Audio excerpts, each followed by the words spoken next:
Hey Jordan, Scott Bordeaux from The Athletic. Just wondering what a typical day is for you right now. Yeah, it's a little different. Waking up at about 6:30 Austin, Texas time with my oldest son. The nights have been rough. I'm on daddy duty right now, so I'm feeding the kids at night.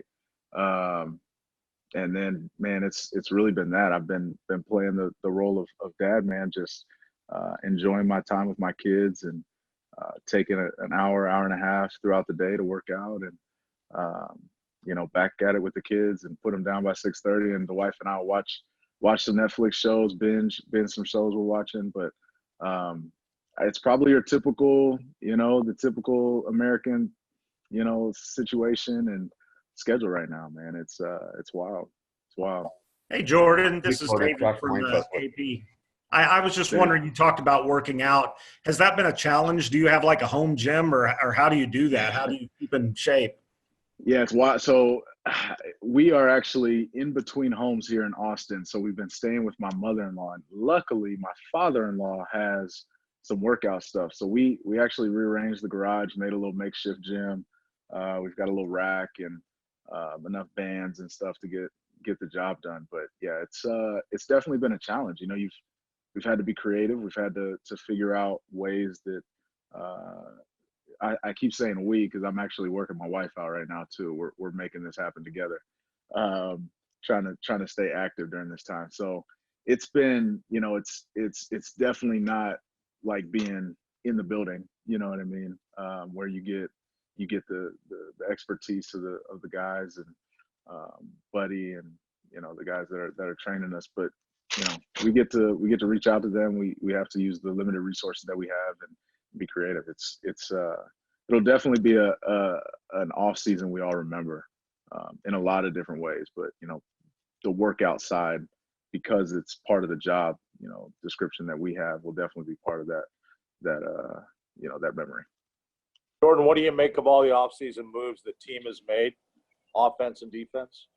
Yeah, it's exciting, man. It's wild because it gives you that itch to come back and get to work. When you see moves like that, man, you realize the potential that you have. You realize the excitement and I said it last year. The reason I came here was because you could tell the direction this team was going. You could tell where Steve wanted to take it, where Cliff wanted to take it, and where this coaching staff wanted to take it. And so, to see the moves happening, to see all of that vision coming into fruition. Obviously, there's a lot of things that have to be done on our end.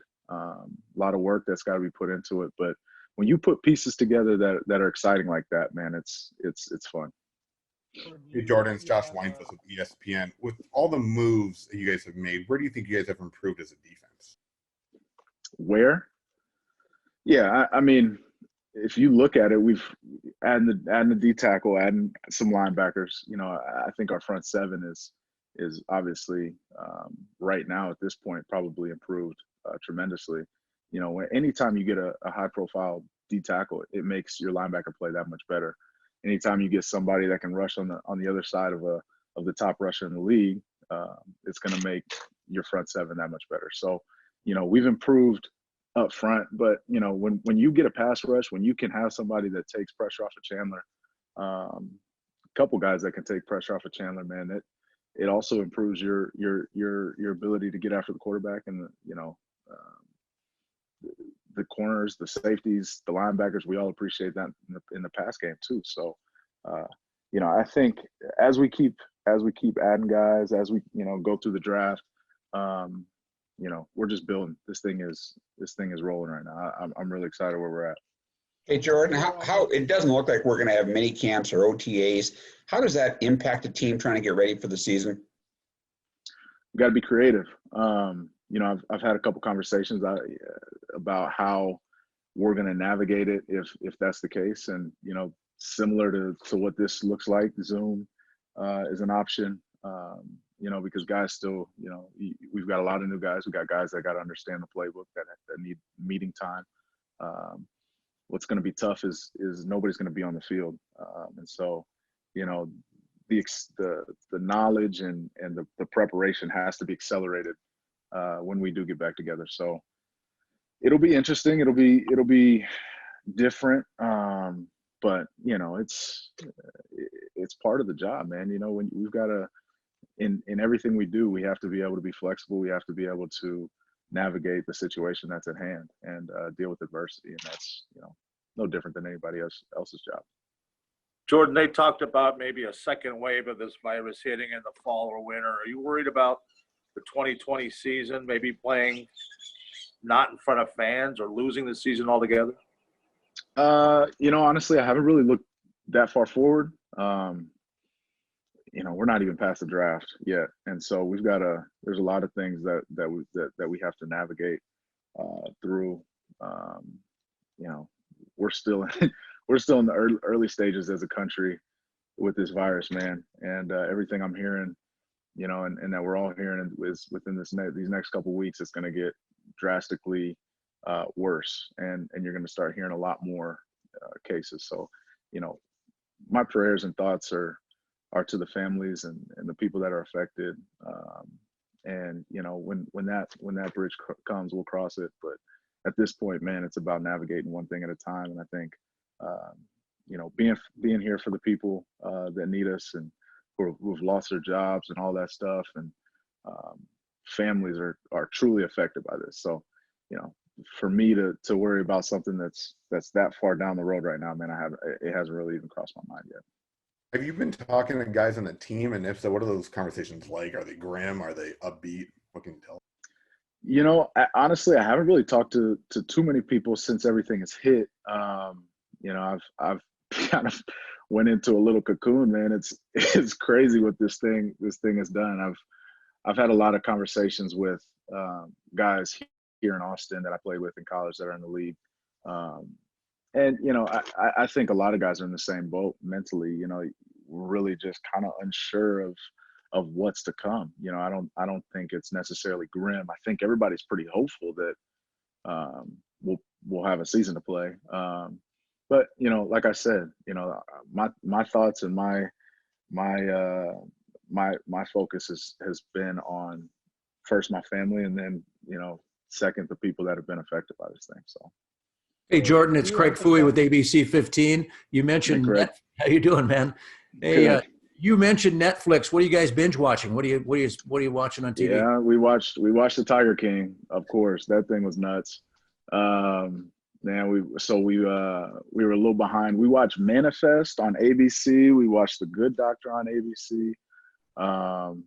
We're all over the place right now. We've actually The Good Doctor just finished up, and we still got to finish that one. So we're behind on a few. I'm trying to explore some other ones, man. It's I don't know, man. It's you can spend tons of time sitting there scrolling, saying, "Oh, let's add that one to the list. Let's add that one to the list," and never get to it. So that's really what I've been doing. But the Tiger King was nuts, man. That whole situation is wild. Hey, Jordan, do you empathize with these draft prospects coming out? It's a stressful situation enough, and now having pro days canceled. What do you think life is like for those guys right now? Man, yeah. Is it pro days are canceled? Yeah, that's hard, man. You know, going through this process. I remember being a rookie, going through the process. All you want to do is impress, show what you can do, and to have those opportunities taken away is tough. So. Yeah, that's hard, man. I definitely empathize with them. I don't necessarily know what advice I would give to somebody going through that situation, because a lot of guys, you know, pro day is the only shot that they have to get in front of these scouts. So, you know, it's hard, man. I don't even know. That's a tough one. Did you say you were talking to the Cardinals a little bit about how they're do they have any suggestions about how to stay in shape with a limited gym or anything? What have those conversations been like with the trainers? Well, we get shot over on our platform, different, you know, workouts that we've had scheduled they give us an off-season training schedule, right? And so, you know, how to navigate that and just to stay on top of it. Yeah, meal prep stuff, nutritional stuff from home. So yeah, we've been getting pushed some info, but everybody's situation is different in this time. So what I have, somebody else may not have, and what somebody else has, another person may not have. So it's make do with what you have, and my biggest focus right now has been staying in shape. I've got to me, that's the biggest thing. The last thing you want to do is not be physically in shape when you get back. And so, if there's one thing I'm focusing on, it's my wind. It's my ability to continue to move and keeping my shape up. So, yeah. Hey, Jordan, this is Howard Balzer from SI.com. Yep. The NFLPA has some stats that show that you and Malcolm Jenkins were the only players in the league last year to play every one of their team's defensive snaps.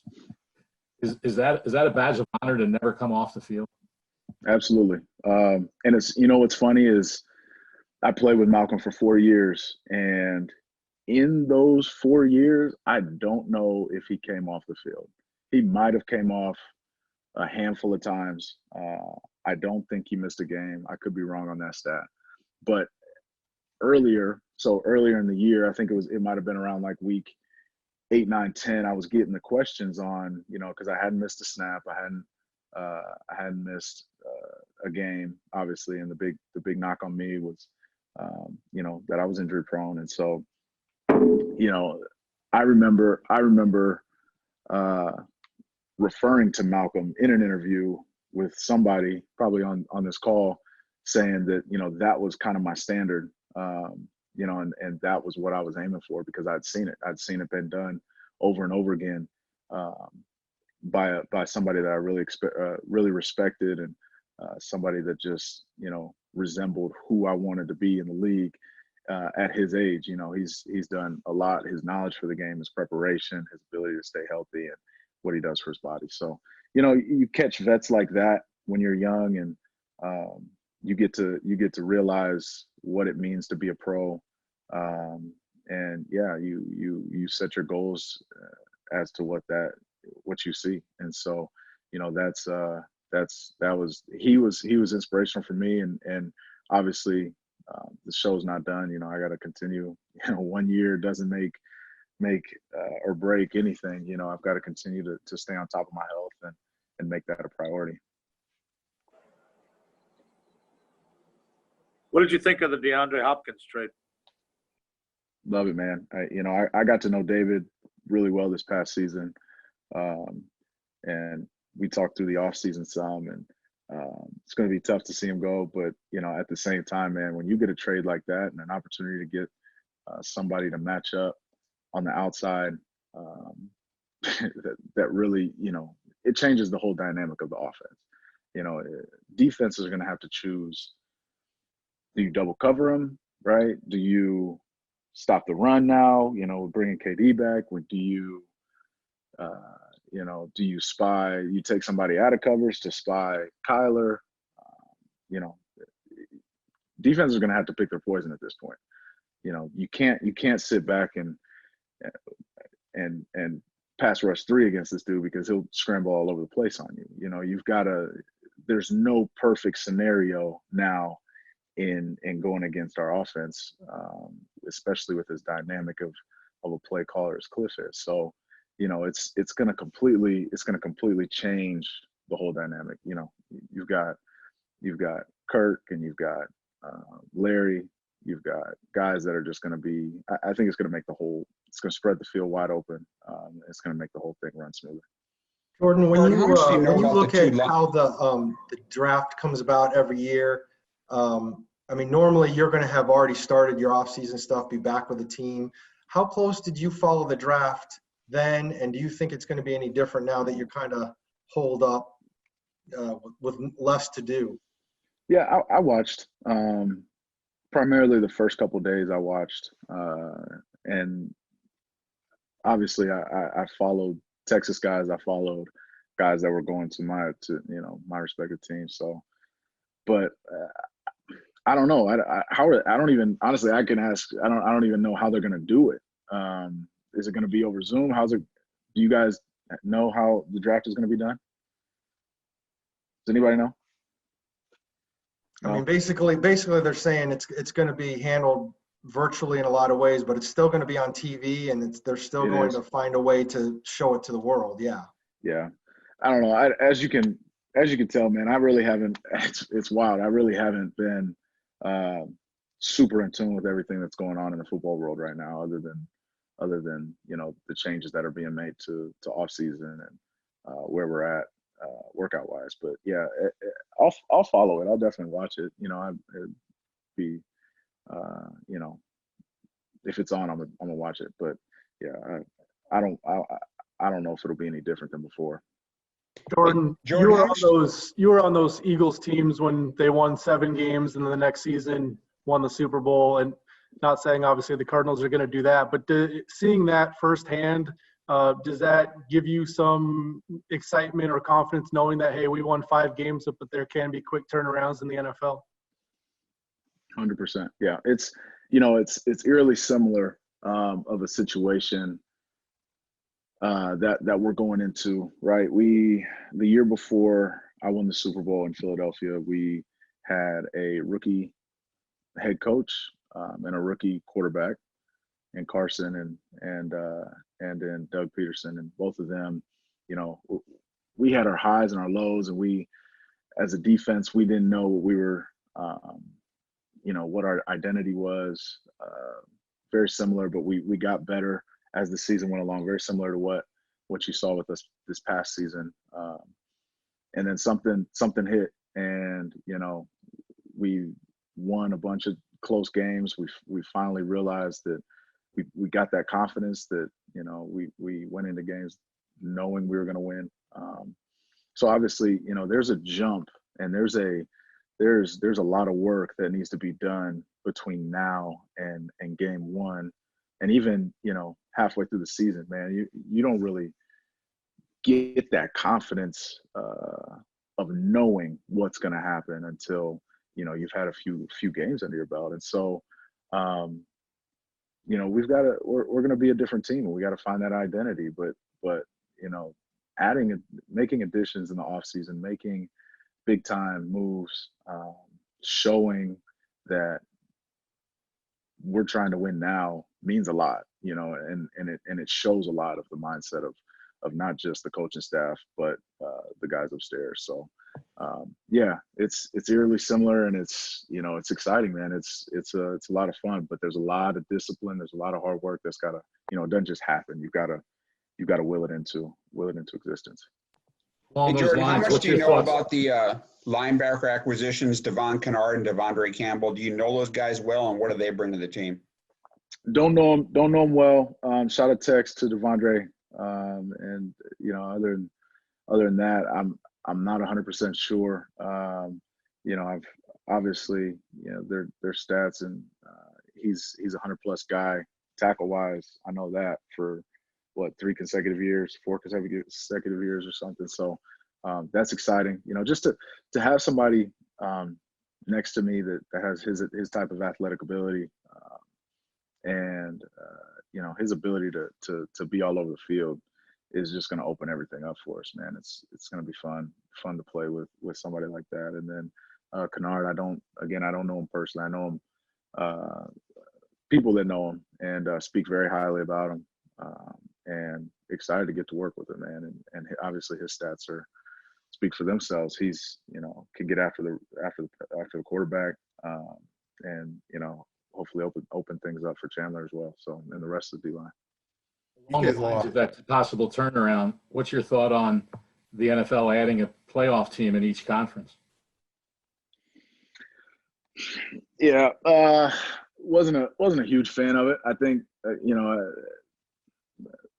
don't know. It'll give another team an opportunity, which is cool. But at the same time, it's an extra game for a team. So it's got its give and takes, and it is what it is. There's nothing we can really do about it now.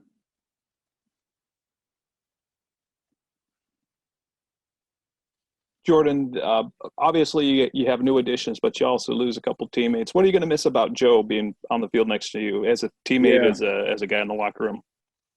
So I was with Joe me and Joe went through 4 straight training camps together. So we were in Philly together for 3, and then in Arizona together this past year. So that was we got to know each other really well, you know, and